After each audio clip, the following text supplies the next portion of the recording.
All right, hello students. For this lesson, I would like to give a little bit of clarity on word problems and just some key phrases that we'll need to know. It will be a little bit of a loop, so I hope that you could take enough time to just have these copied down and make sure that these are added to your notes. The thing is, we are going to talk about independent and dependent variables.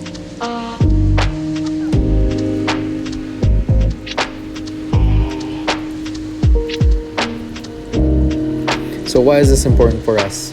Because this is actually a science concept, but what I like is the math actually applies as well. There is a little bit of connection here between math and science. And so, now before you continue with writing anything down, we're going to start with a quote, and that is actually no, you are going to continue writing things down. Independent, then dependent. What it means here is the independent will always be the first number, or well, it will be the first thing you have to consider, and then the dependent will follow. So in this case, a lot of times we will have independent as the letter X, and then it will usually be followed by the proportion Y.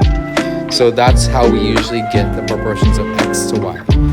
Most of the time, the first number should be the independent number. Now, I'm also pointing this out because you might have to flip the equations once in a while, or like the letters might go from like bigger to smallest, like last to first. And if that's the case, it might throw us off because then we might go, well, okay, then which one is the X, which one is the Y? Also, I do want to reiterate some key, please remember some of the key things that we have, like when we are writing y equals kx, this is exactly what we're talking about, right? The x is the independent, the y is the dependent. And so, how do we put this all together? Well, because if we are writing a graph, okay, just know that usually this is the independent variable, which is also x for us. And this is the dependent, which is also the y for us. This is more like an understanding for you. So if we have, usually independent would include something like time. So as you know, if time goes on, then the object increases, or as time goes on, something goes faster. So whatever it is, the x is the independent. It's the thing that you have control over, and then you want to see what happens. What's the chain reaction? Well, that's the dependent variable. Okay, so now this matters because you have a question here that is question 1 on your assignment. Now, in case you're stumped, like how in the world do I find the equation and all that, well, we're going to do it together actually. So this is going to be number 1 of your independent practice for 4.3. So for number 1, it says, it starts off with this line. If m is, or varies,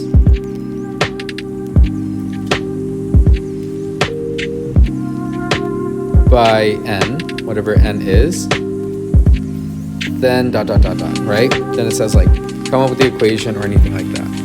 Now, what it's saying is varies mean that it can change. So which one changes here? Well, we're saying that if m varies, so if m can change. If m can change, that means that this is the dependent, because it's depending on whatever n is.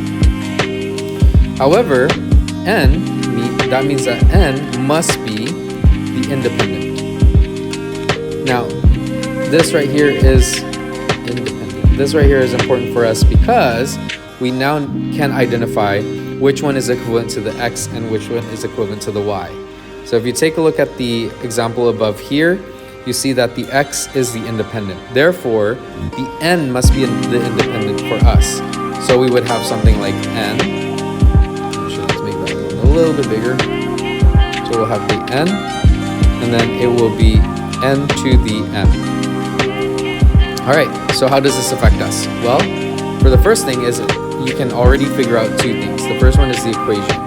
So the equation is going to be, remember that the equation is equivalent to y equals kx. Well, which one is y and which one is x? And in this case, we said that the x is the independent, the dependent is the n. Therefore, the independent, so we'll have the k constant, must be n. Whereas for the y, it must be the m, or the dependent variable, right? So therefore, it should be m equals kn. Now, of course, like we said, these formulas are not good enough to have this way. You must find out what the constant is as well. So how do you find the constant? Well, you start by finding k. Now remember that k, for us, we said k is equal to y over x. And again, in this case, now that we're being a little bit more specific, we are saying that this right here is the independent, or oopsies, I keep making a mistake. This right here is the dependent. And then the x right here is the independent.